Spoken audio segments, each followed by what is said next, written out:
lebih dari 300.000 batang rokok, 140.000 gram tembakau iris, dan 53 botol minuman beralkohol ilegal.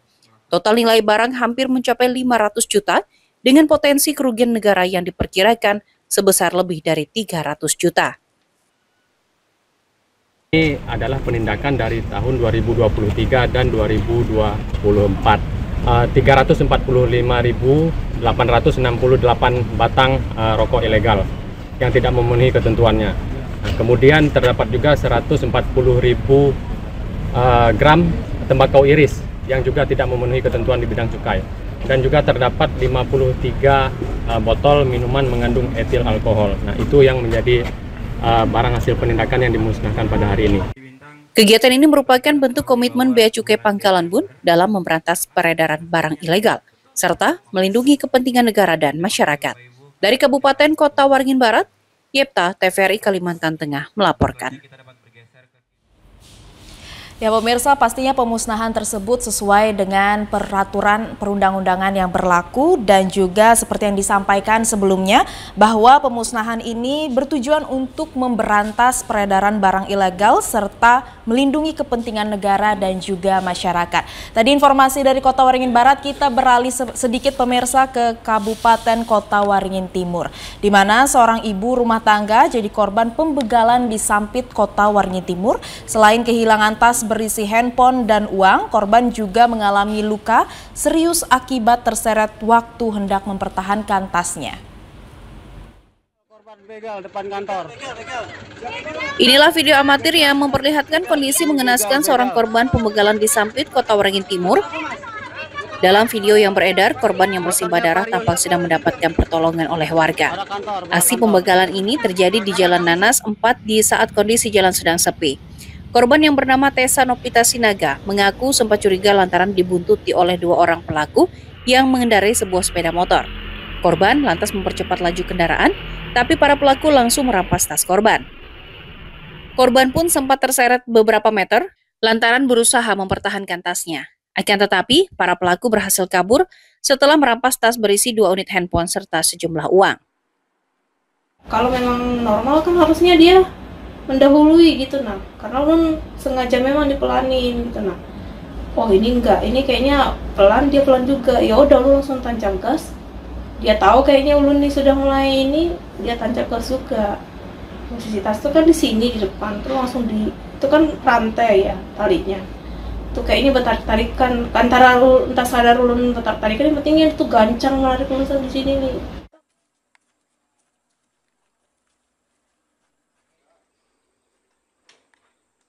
Aksi pembegalan ini telah dilaporkan ke aparat kepolisian setempat. Korban berharap pihak kepolisian bisa segera menangkap pelaku. Dari Kota Waringin Timur, Ahmad Ben Bella, TVRI Kalimantan Tengah melaporkan.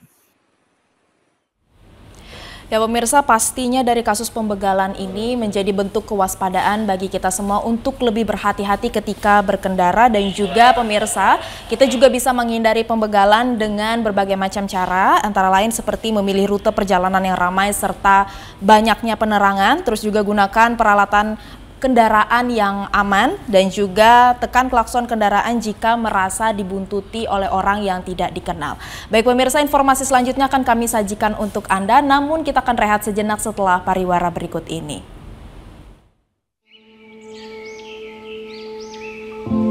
Taman Nasional Tanjung Puting, disinilah lokasi kami tinggal dan hidup. Hutan hujan tropis di Kalimantan adalah rumah bagi kami, orang utan.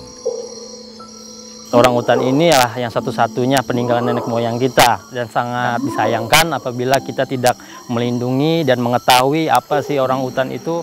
Kita harus melindungi dari kepunahan dan untuk menjaga kelestariannya.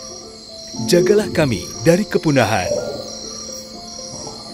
agar tak hanya dongeng yang menjadi warisan.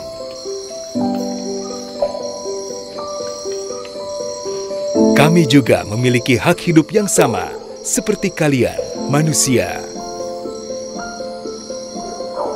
Pelihara hutan, selamatkan orang utan dari ancaman kepunahan.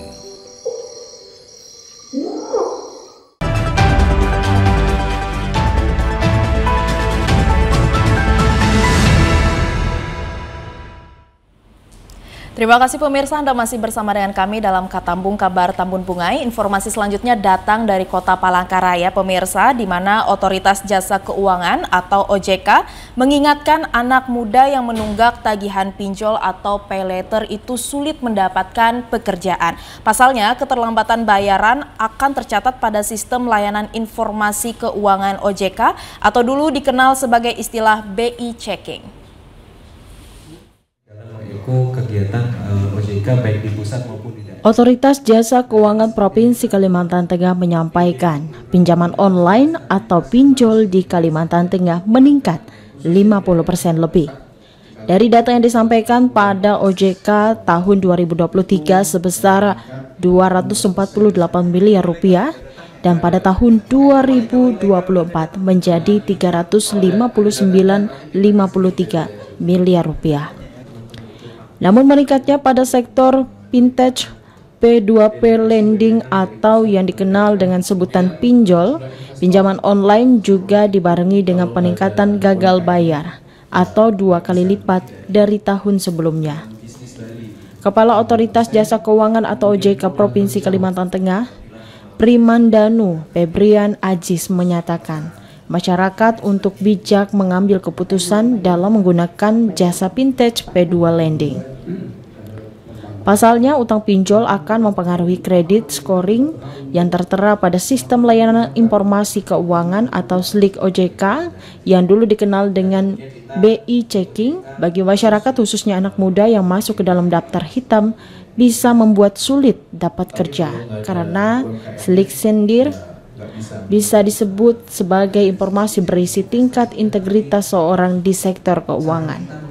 Kalau memang ada macet gitu ya untuk pembayarannya, tentunya nanti ada record gitu ya di sistem layanan informasi keuangan kita. Ya tadi juga disebutkan tentunya kalau memang itu tidak diselesaikan bisa menghambat karena beberapa juga sudah mulai lembaga gitu ya untuk terkait dengan proses misalnya penerimaan gawai ataupun misalnya pengajuan pembiayaan segala macam itu mempertimbangkan terkait dengan aspek SLIK-nya seperti itu. Tentunya ini makanya kita dorong terus bagaimana supaya bisa terus punya kemampuan pengelolaan keuangan yang baik. Saat ini Otoritas Jasa Keuangan Provinsi Kalimantan Tengah gencar melakukan edukasi dan perlindungan konsumen kepada masyarakat agar memiliki pengetahuan mengenai produk dan layanan keuangan. Dari Kota Palangkaraya, Mulyadi dan Julham Effendi, TVRI Kalimantan Tengah melaporkan. Ya pemirsa, memang kasus pinjaman online ini sendiri memang sangat marak terjadi khususnya di lingkungan generasi muda karena pinjaman online ini sendiri bisa dikatakan metode yang sangat mudah untuk mendapatkan pinjaman uang. Dan namun terkadang kebanyakan orang tidak memikirkan resiko atau akibat daripada pinjaman online ini seperti yang sudah dijelaskan sebelumnya pemirsa, sulit mendapat pekerjaan. Selain itu juga pinjaman online ini berpengaruh terhadap kesehatan mental dan juga nantinya seseorang yang terlibat dalam pinjaman online ini sendiri bisa terlilit utang. Jadi pemirsa, seperti yang disampaikan sebelumnya, pentingnya adanya edukasi dan perlindungan konsumen kepada masyarakat agar memiliki pengetahuan mengenai produk dan layanan keuangan. Kita beralih ke informasi selanjutnya pemirsa, di mana Perum Bulog Kantor Wilayah Kalimantan Tengah menjamin jumlah stok beras menjelang Natal dan Tahun Baru dalam posisi aman serta harga beras di pasaran stabil. Perum Bulog Kantor Wilayah Kalimantan Tengah saat ini memiliki stok sebanyak 9.783 ton yang tersebar di seluruh gudang Bulog di wilayah Provinsi Kalimantan Tengah. Dari ketersediaan beras yang ada, diperkirakan mampu bertahan hingga 5 bulan ke depan. Kepala Perum Bulog Kantor Wilayah Kalimantan Tengah, Budi Sultika memastikan, harga beras di pasaran stabil dan jumlah stok aman menghadapi Natal dan Tahun Baru. Saat ini total stok di kami di Kalimantan Tengah itu total 9.783 ton dan tentunya kami pastikan dengan asumsi penyaluran setiap bulannya itu 1.500 ton untuk yang SPHP dan juga bantuan pangan yang sedang berjalan bulan ini 1.117 ton, kami pastikan untuk sampai dengan 5 bulan ke depan, insya Allah secara stok dan juga harga akan kami pastikan akan stabil. Kepala Perum Bulog Kantor Wilayah Kalimantan Tengah Budi Sultika menambahkan, selain beras, Bulog memiliki persediaan beberapa kebutuhan pokok seperti minyak goreng, gula, dan daging, guna menunjang kebutuhan masyarakat sehari-hari, terlebih menghadapi Natal dan Tahun Baru dengan jumlah stok yang aman. Dari Palangkaraya, Muhammad Harto dan Nur Faizin, TVRI Kalimantan Tengah melaporkan.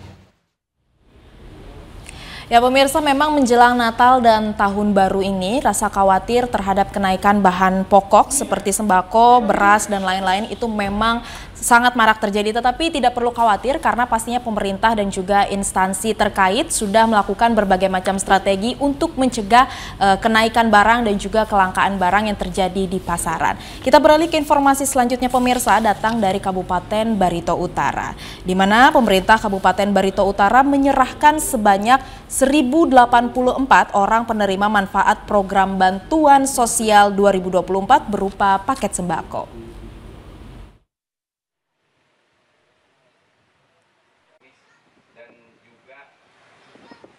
Program ini untuk memberikan bantuan sembako kepada masyarakat, terutama keluarga yang rentan terhadap dampak sosial dan ekonomi. Staf ahli Bupati Barito Utara, Bidang Pemerintahan dan Kesejahteraan Rakyat, Dwi Agus Setijowati mengatakan, dari 1.084 orang penerima tersebut terbagi dalam 5 kelompok penerima, yaitu penyandang disabilitas dengan jumlah penerima sebanyak 447 orang dan lanjut usia dengan jumlah penerima sebanyak 468 orang.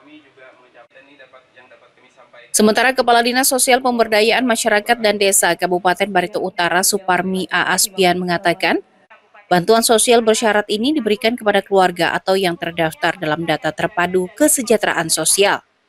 Diharapkan, pelaksanaan program ini berjalan sesuai dengan prosedur yang berlaku, sehingga dapat memberikan dampak nyata bagi peningkatan kualitas hidup masyarakat. Dari Kabupaten Barito Utara, Teno, TVRI Kalimantan Tengah melaporkan. Ya pemirsa, tentunya penerimaan program bantuan sosial seperti penerimaan paket sembako ini sendiri memiliki tujuan yang sangat penting seperti adanya meningkatkan kesejahteraan, mengurangi kemiskinan dan juga memiliki dampak terhadap pertumbuhan ekonomi di suatu daerah. Baik pemirsa, informasi selanjutnya akan kami sajikan untuk Anda dalam segmen editorial.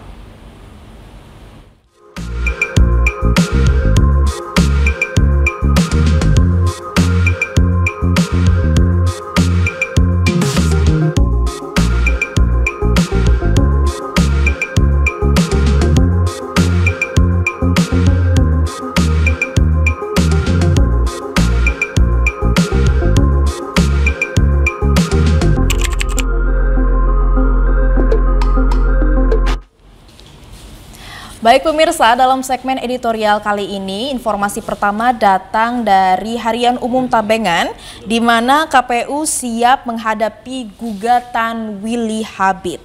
Dari Kota Palangkaraya pemirsa, pasangan calon gubernur dan wakil gubernur Kalimantan Tengah nomor urut 1, Willy Midal Yosef dan juga Habib Ismail bin Yahya atau dikenal dengan Willy Habib, resmi mendaftarkan gugatan sengketa hasil pemilihan kepala daerah atau pilkada ke Mahkamah Konstitusi. Pendaftaran sendiri dilakukan pasangan Willy Habib melalui kuasa hukumnya yaitu Rahmadi J. Lentam melalui permohonan pada hari Rabu tanggal 11 bulan Desember malam pukul 23:37 waktu Indonesia Barat. Akta pengajuan permohonan elektronik terdaftar di MK dengan nomor 272/PAN MKEAP3 12/2024. Dalam lampiran akta yang dibuat dan ditandatangani oleh PLT Panitera Muhyiddin pada tanggal 12 Desember 2024 pukul 00.06 waktu Indonesia Barat, dijelaskan bahwa pasangan Willy Habib telah mengajukan permohonan perselisihan hasil pemilihan gubernur, bupati, dan wali kota tahun 2024. Termohon atau yang digugat adalah Komisi Pemilihan Umum Kalimantan Tengah atau KPU Kalteng, di mana berkas permohonan tersebut telah dicatat dalam buku pengajuan permohonan elektronik atau dikenal dengan EBP3, dan kelengkapan permohonan akan diperiksa berdasarkan Peraturan MK Nomor 3 Tahun 2024 tentang tata cara beracara dalam perkara perselisihan hasil pemilihan gubernur, bupati, dan wali kota. Masih di Tabengan pemirsa, informasinya datang dari hari pertama kerja PJ Wali Kota fokus tangani banjir. Pejabat Wali Kota Palangkaraya Ahmad Hussein memulai hari pertamanya menjabat dengan langsung turun ke lapangan meninjau kondisi banjir yang melanda beberapa wilayah di Kota Palangkaraya. Bersama PLT Kepala Pelaksana Badan Penanggulangan Bencana Daerah Kota Palangkaraya, Hussein mengunjungi dua kawasan terdampak kelurahan, yaitu Kelurahan Kalampangan dan juga Berengbengkel. Menurut Hussein, banjir di Kelurahan Kalampangan sebagian besar disebabkan oleh air kiriman dari wilayah hulu di Kabupaten Gunung Mas. Sementara wilayah lainnya genangan terjadi karena lingkungan tak mampu menampung debit air yang cukup tinggi. Dan juga ia menegaskan bahwa langkah-langkah mitigasi telah diambil oleh pemerintah kota. Baik pemirsa, itu tadi informasi dari Tabengan. Kita beralih ke Palangkapos pemirsa, di mana ada dua informasi pemirsa. Yang pertama masih seputar pemilihan kepala daerah tahun 2024. Momen indah usai pilkada pemirsa. Ini datang dari Jakarta, di mana pemilihan kepala daerah pilkada tahun 2024 di Kalimantan Tengah telah usai. Dan di tengah dinamika yang sempat memanas, sebuah momen indah terjadi, yaitu pertemuan yang menjadi simbol persatuan antara dua sosok yang sebelumnya bersaing di medan politik. Di sebuah sudut Jakarta, Nadalsyah calon gubernur Kalimantan Tengah nomor urut 2 menemui Agustiar Sabran, peraih suara terbanyak di Pilkada tahun 2024 ini. Pertemuan itu tak hanya menyampaikan pesan kedewasaan demokrasi, tetapi juga menjadi titik awal bagi masyarakat Kalimantan Tengah untuk kembali bersatu demi masa depan provinsi yang lebih baik pemirsa. Baik pemirsa, kita beralih ke informasi selanjutnya, di mana Gubernur perintahkan pengendalian banjir harus terpadu. Ini datang dari Palangkaraya pemirsa, di mana Gubernur Kalimantan Tengah Sugianto Sabran menyerukan perlunya langkah terpadu dan strategis untuk mengatasi masalah banjir yang terus melanda sejumlah wilayah di provinsi tersebut. Banjir bukan hanya persoalan musiman, melainkan masalah serius yang membutuhkan perhatian khusus dan juga solusi berkelanjutan pemirsa. Sugianto Sabran, Gubernur Kalimantan Tengah, menjelaskan salah satu penyebab utama banjir di Kalimantan Tengah adalah kerusakan lingkungan itu sendiri, terutama akibat alih fungsi lahan dan juga sistem drainase yang buruk. Untuk itu, pemerintah Provinsi Kalimantan Tengah akan memperkuat rehabilitasi hutan dan juga lahan, memperbaiki tata kelola daerah aliran sungai atau DAS, dan juga serta meningkatkan pengawasan terhadap aktivitas yang merusak lingkungan pemirsa. Baik pemirsa, itu tadi informasi dalam segmen editorial kali ini. Kita akan kembali setelah pariwara berikut ini. In the gentle embrace of nature emerges the beauty of Batik Lamandau.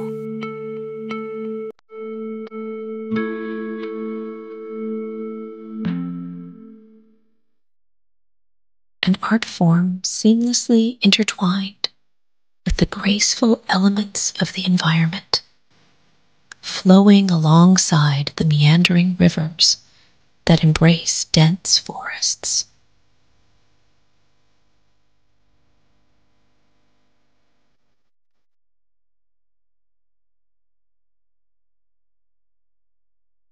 From enticing hues to motifs that narrate the harmony of nature, each piece of batik unveils a mesmerizing tale.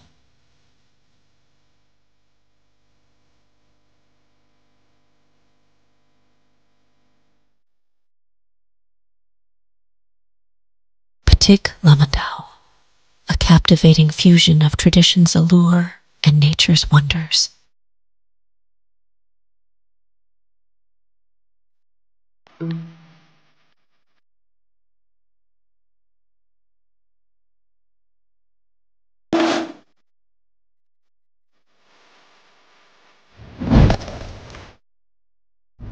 Tadi cantik, kok buang sampah sembarangan?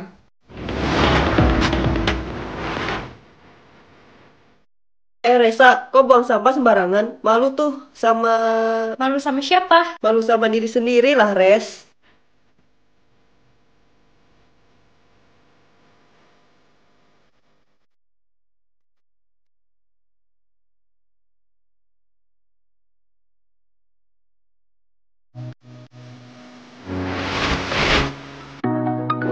Ayo, buang sampah pada tempatnya.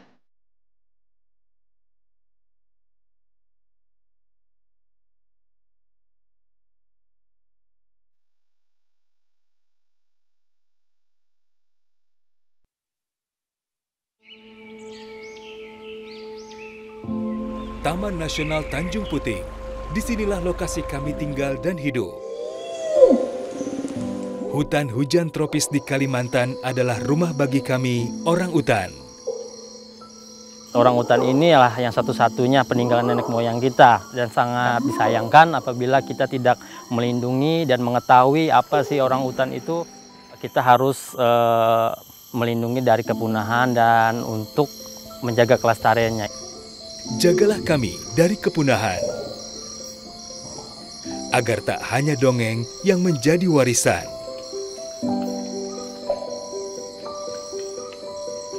Kami juga memiliki hak hidup yang sama, seperti kalian, manusia. Pelihara hutan, selamatkan orang utan dari ancaman kepunahan.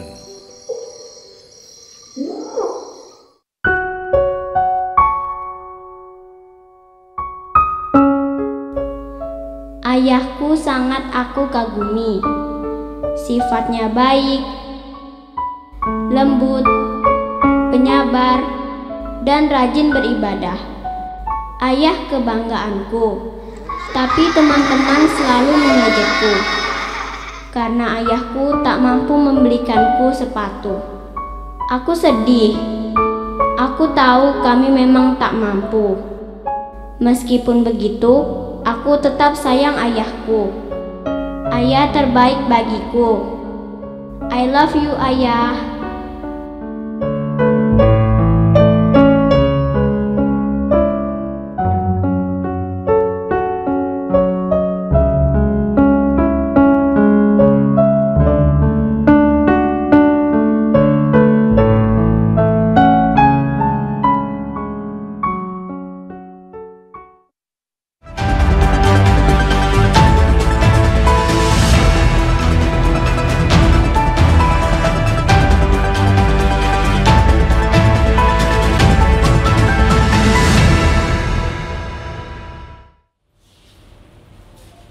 Baik pemirsa, terima kasih Anda masih bersama dengan kami dalam Katambung Kabar Tambun Bungai. Dan kali ini pemirsa di studio TVRI Kalimantan Tengah kita telah kehadiran 3 siswa-siswi berprestasi ya dari Kota Palangkaraya. Boleh kita sapa dulu ya pemirsa, ada Aldi dari MAN Kota Palangkaraya. Halo Aldi, apa kabar? Dan juga ada Salsa ya dari SMA Muhammadiyah 1 Kota Palangkaraya. Apa kabar Salsa? Alhamdulillah baik. Iya, dan juga nih ada Nana dari MAN Kota Palangkaraya. Ya, bagaimana kabarnya? Alhamdulillah baik. Oke, ini pemirsa mereka bertiga ini merupakan siswa-siswi berprestasi yang menekuni bidang karya tulis ya. Dimana informasinya pemirsa mereka berhasil menjuarai perlombaan karya tulis tingkat provinsi Kalimantan Tengah ya. Oke, boleh saja nih kita langsung mendengarkan pemirsa cerita dari mereka bagaimana sampai mereka bisa sampai di titik kemenangan tersebut. Boleh dari Aldi dulu nih. Oke. Jadi dari awal Kak, jadi dapat undangan dari pihak sekolah untuk mengikuti lomba karya tulis cerita daerah ini yang diadakan oleh Dinas Perpustakaan dan Arsip Provinsi Kalimantan Tengah.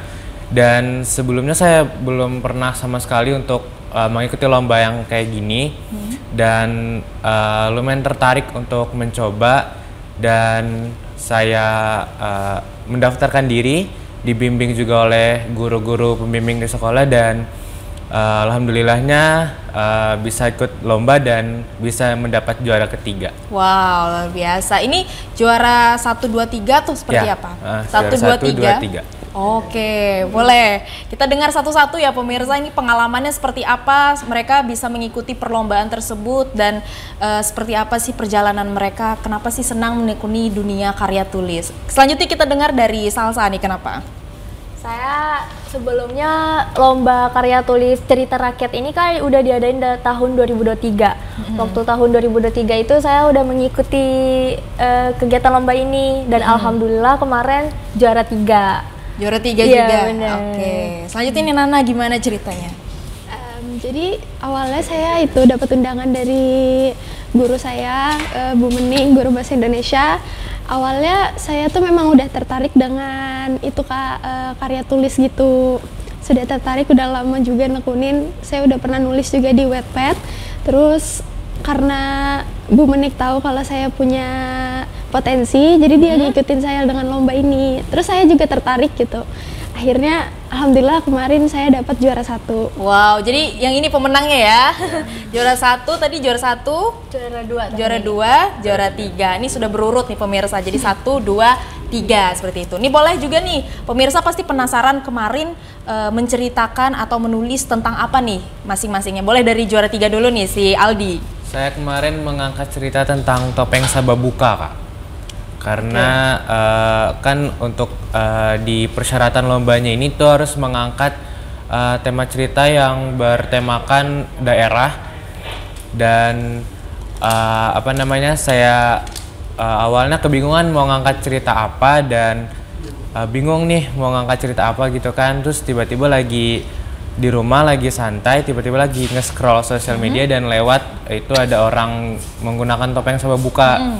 Dan jujur sebelumnya juga saya nggak tahu kan asal muasal sejarah dari topeng Sababuka, jadi saya sendiri penasaran dan langsung aja saya angkat untuk menjadi sebuah cerita gitu. Jadi selain untuk saya bikin jadi sebuah cerita, itu jadi pelajaran juga bagi saya karena sebelumnya kan belum tahu sejarah dari topeng Sababuka. Oke. Jadi ya, jadi tentang topeng Aldi Sababuka. ngangkat tentang topeng Sababuka itu sendiri ya. Dan gimana nih perasaan Aldi ketika menulis tentang topeng Sababuka gitu? Tentunya untuk menulis itu harus dengan apa namanya fakta-fakta yang saya dapat. Jadi saya juga mewawancarai guru pembimbing saya yang bisa dibilang juga beliau sejarawan, dan saya juga ke Museum Balanga untuk melihat secara langsung topeng Sababuka yang ada di Palangka, dan juga bertanya-tanya dengan yang di Museum Balanga. Jadi setelah saya mengumpulkan semua fakta dan cerita-ceritanya, baru saya olah dengan bahasa saya sendiri gitu. Jadi pas menulisnya tuh bener-bener ini sih kagum dengan cerita di balik layar dari topeng Sababukanya gitu. Oke, berarti ada riset dulu ya sebelum membuat sebuah cerita tersebut. Oke, kita ke Salsa nih, kemarin mengangkat cerita tentang apa? Saya kemarin mengangkat cerita tokoh Damang Batu. Oke, gimana tuh? Kenapa memilih cerita tersebut? Karena awalnya saya masih bingung nih Kak, mau ngambil apa ya, karena kan saya dikabarinya dadakan juga. Terus saya bingung nih, awalnya saya ngambilnya cerita Nyai Balau. Tapi karena tahun kemarin itu udah Nyai Balau, jadi saya memutuskan untuk ya udahlah cari-cari dulu gitu.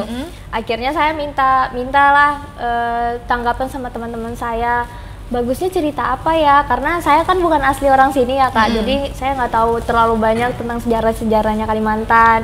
Akhirnya saya tanya-tanya teman saya, dan teman saya merekomendasikan untuk mending ambil cerita tokoh Damang Batu deh, soalnya Damang Batu itu jarang banget dan bahkan cuma sebagian orang yang tahu gitu. Jadi akhirnya saya ya udah Damang Batu. Dan kesulitan saya pada saat mengambil cerita Damang Batu itu Kak, referensinya tuh sangat sedikit di internet karena nggak banyak kan yang tahu. Jadi saya harus carilah di mana-mana lagi, saya harus ke museum juga bahkan mencari, tapi nggak dapat. Akhirnya saya menyerah dan menanyakan sama guru-guru saya juga, ceritanya sebenarnya kayak gimana sih Bu, gini-gini. Oh jadi ini nak, ada PDF dari perpustakaan Muhammadiyah, coba aja baca-baca kayak gitu. Ya akhirnya saya baca-baca dan alhamdulillah itu sangat membantu. Iya, walaupun melewati kesulitan, akhirnya bener. mengantarkan Salsa ke juara 2 ya. Iya, Luar biasa sekali. Ini kita ke sang juaranya nih pemirsa, si Nana. Kemarin mengangkat cerita tentang apa? Kemarin saya mengangkat cerita tentang roh bawi nyaring, roh penjaga hutan Kalimantan. Itu saya dapat ceritanya dari teman saya. Kebetulan kami satu sanggar, jadi dia memberitahu tentang cerita ini. Katanya ini cerita dari kakaknya dari Katingan. Terus saya nemu kesulitan juga pas nulis ini karena bawi nyaring itu belum diketahuin banyak orang gitu. Jadi otomatis di internet itu cuman ada berita yang menemukan ritual orang yang hilang karena bawi nyaring. Akhirnya saya nyoba wawancara dengan kakaknya sendiri, melakukan beberapa riset gitu. Terus saya juga nanya-nanya ke orang-orang yang tahu cerita kayak gini. Akhirnya kemarin saya dapat. Terus walaupun ya rada sulit juga ngangkatnya, terus dikembangin dalam cerita karena ini masih baru anggapannya. Alhamdulillah kemarin. Oke, luar biasa sekali ya pemirsa, mereka bertiga ini ternyata mengangkat cerita asli dari Kalimantan Tengah ya, supaya ini juga terus lestari dan tidak termakan oleh zaman ya, tidak dilupakan lah cerita-cerita khas dari Kalimantan Tengah. Kalau boleh tahu nih, kalian membuat cerita tersebut atau proses pembuatan cerita karya tulis tersebut itu butuh waktu berapa lama? Boleh dari Aldi. Kalau saya kurang lebih cuma 2 mingguan. Kak. 2 minggu karena ya. kan sambil sekolah, sambil belajar dan ada waktu ininya tuh pulang sekolah sore. Jadi kurang lebih 2 minggu lah. Itu tuh dapat berapa halaman tuh biasanya? Saya kemarin 7 halaman. Itu ya. Oke. Kalau Salsa?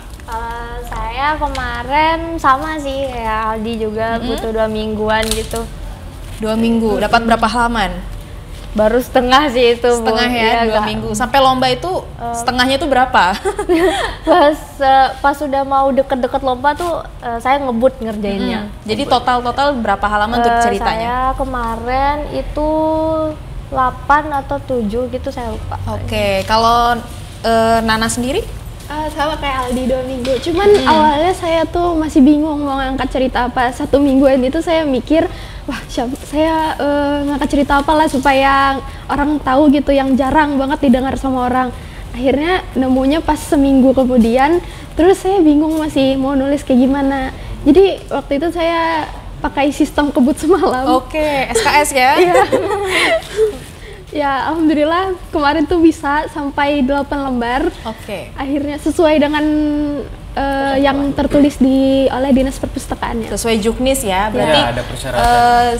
Standarnya tuh mungkin sekitar 7 sampai 8 halaman. Lebih boleh ya? Boleh. Oke, berarti ini ada yang SKS 2 minggu. Kalian luar biasa sekali ya mengembangkan ide untuk dituangkan ke dalam sebuah karya tulis. Sebelumnya nih, apakah ini perlombaan pertama kalian atau pernah mengikuti lomba karya tulis sebelumnya?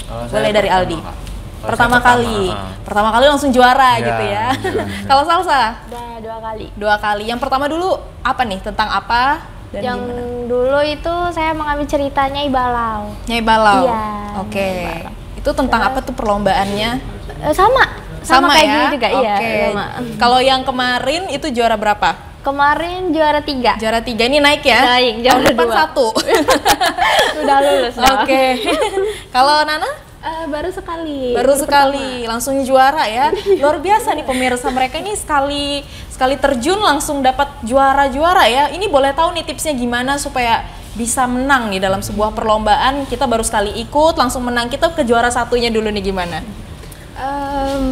Saran saya sih ngembangin imajinasi aja banyak-banyak, karena menulis cerita itu kalau nggak punya imajinasi bakal susah. Terus sering-sering riset tentang KBBI supaya bahasanya tuh teratur dan baik. Udah gitu aja sih dari saya. Oke, kalau Salsa? Kalau saya banyak-banyak baca buku deh. Betul iya, banget ya. Benar, kan? Karena tips menulis itu banyak harus tahu banyak referensi dari kita nggak bisa cari di internet aja, tapi kita harus menggunakan bahasa kita sendiri untuk bisa membuat yang baca cerita kita itu tertarik gitu. Jadi banyak-banyak baca-baca aja. Kalau Aldi? Kalau menurut saya Kak, ini kemenangan ini kan tentunya bukan karena diri kita sendiri. Kami di belakang itu dibantu oleh guru pembimbing kami di sekolah. Jadi setiap penulisan tuh kami ini konsultasi dengan guru. Ini apakah penulisannya udah benar atau seperti apa. Jadi meminta saran dan meminta petunjuk juga dari guru pembimbing. Selain dari kita udah mengumpulkan fakta-fakta yang udah kita cari, juga di penulisan itu dinilai. Penulisan ceritanya dinilai, segala huruf-hurufnya gitu, tanda bacanya juga. Jadi dibantu oleh guru pembimbing tuh jadi salah satu bisa jadi juara itu nggak cuman karena diri sendiri gitu Kak, karena dibantu oleh guru-guru juga. Berarti dukungan dari sekolah kalian masing-masing itu sangat luar biasa sekali ya untuk mendukung prestasi kalian ini. Boleh tahu nih, kalian bertiga pasti punya role model atau karya seseorang yang kalian senangi untuk dibaca gitu, yang menjadi kiblat kalian lah dalam menulis sebuah karya tulis. Boleh tahu nih, boleh dari Salsa, ini apa sih? Kalau saya suka baca bukunya Ziggy. Ziggy, itu tentang apa tuh? Itu dia ceritanya mengenai tentang kehidupan. Saya suka banget baca buku, bukan buku romans, tapi buku yang mengarahkan pada kehidupan gitu. Oke, jadi banyak pelajaran kehidupan. Iya, Oke, kalau Aldi? Kalau saya jujur, saya baru diikut lomba cerita ini baru saya sering membaca Kak. Jadi sebelumnya tuh masih belum tahu banyak lah siapa-siapa penulis cerita gitu, belum tahu banyak. Tapi kedepannya bakal lebih tahu banyak ya, karena sudah juara gitu ya. Oke, kalau Nana?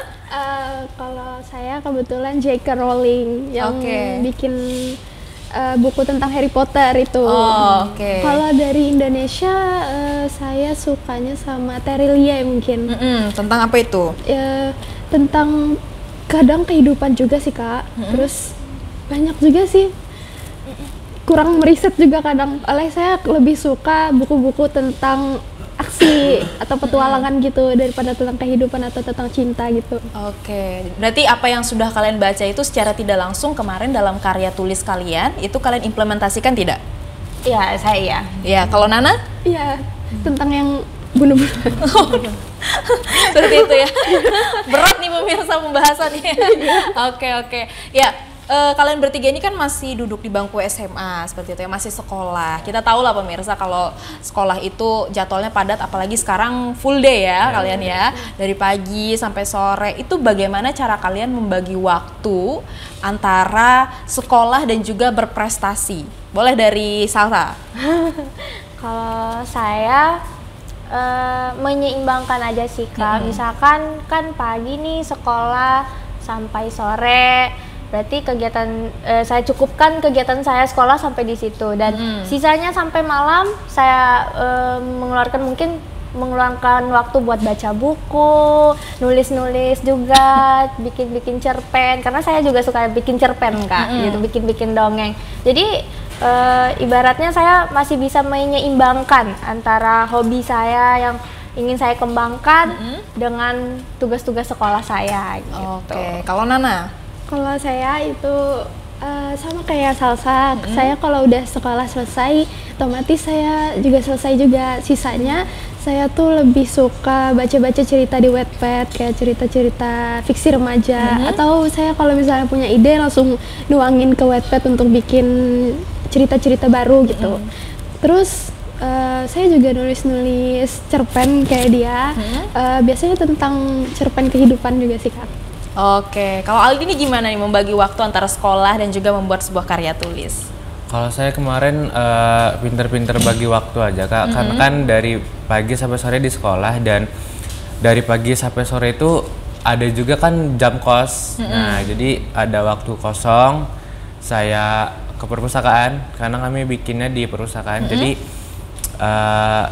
pulang sekolah tuh agak udah ada terbagi dikit lah yang harus dikerjain, udah dikerjain yang di sekolah, jadi yang dikerjain di rumah tuh lebih sedikit gitu. Jadi kalau lagi ada waktu kosong ya bisa disempatin lah untuk ngarang-ngarang cerita. Oke, luar biasa sekali ya pemirsa, mereka bertiga ini walaupun masih duduk di bangku SMA, tapi manajemen waktunya tuh sudah sangat luar biasa sekali gitu, antara sekolah dan juga membuat sebuah prestasi seperti itu ya pemirsa. Keren sekali, kalian masih mau, pastinya pemirsa di rumah juga masih ingin mendengar ya cerita-cerita pengalaman kalian mengenai prestasi yang sudah kalian raih di tingkat provinsi mengenai karya tulis. Namun sebelum itu kita akan rehat sejenak dulu pemirsa setelah pariwara berikut ini. Taman Nasional Tanjung Puting. Disinilah lokasi kami tinggal dan hidup. Hutan hujan tropis di Kalimantan adalah rumah bagi kami orang utan. Orang utan ini adalah yang satu-satunya peninggalan nenek moyang kita dan sangat disayangkan apabila kita tidak melindungi dan mengetahui apa sih orang utan itu.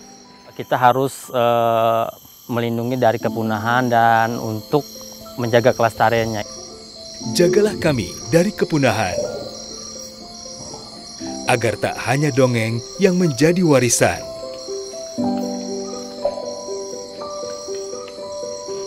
Kami juga memiliki hak hidup yang sama, seperti kalian, manusia. Pelihara hutan, selamatkan orang utan dari ancaman kepunahan.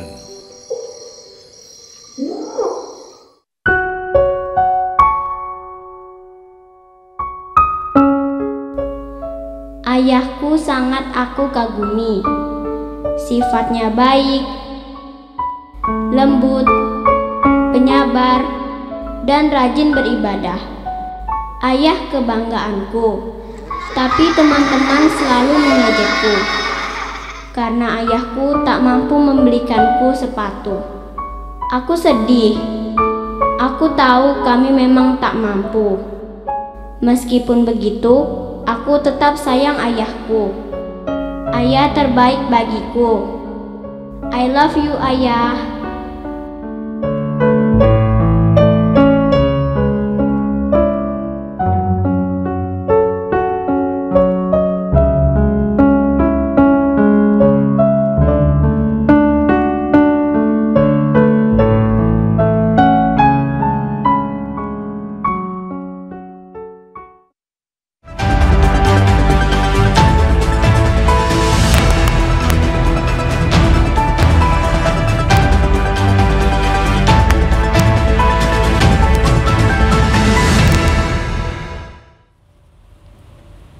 Baik pemirsa, terima kasih masih bersama dengan kami dalam Katambung Kabar Tambun Bungai, dan kita akan melanjutkan obrolan kita bersama dengan 3 siswa-siswi berprestasi dari Kota Palangkaraya ini.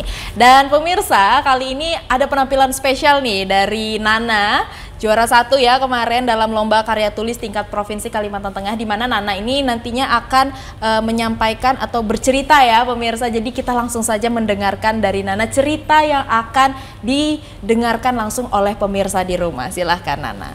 Duduk aja nih. Boleh duduk, silahkan.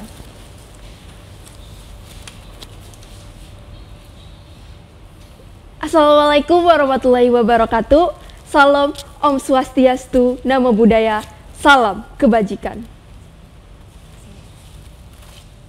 Tabe salamat linguna latai, salam saujud karende malempang, adil katalino bacuramin kasaruga, basengat kajubata, arus, arus, arus. Jadi, kali ini saya ingin menceritakan sebuah cerita legenda dari daerah Katingan yang berjudul Bawi Nyaring. Di pedalaman hutan Kalimantan, hidup sebuah legenda yang bernama Bawi Nyaring. Penduduk desa percaya bahwa Bawi Nyaring adalah roh penjaga hutan yang lahir akibat kehancuran alam. Pada zaman dahulu, Bawi Nyaring dengan masyarakat Dayak dan hutan hidup selaras. Namun, akibat keserakahan yang disebabkan oleh manusia, Bawi Nyaring lahirlah. Sosoknya menjelma sebagai seorang perempuan dengan kulit semerah darah, rambutnya yang berkobar seperti api, dan kukunya yang tajam yang akan mencabik siapapun yang merusak tempat tinggalnya.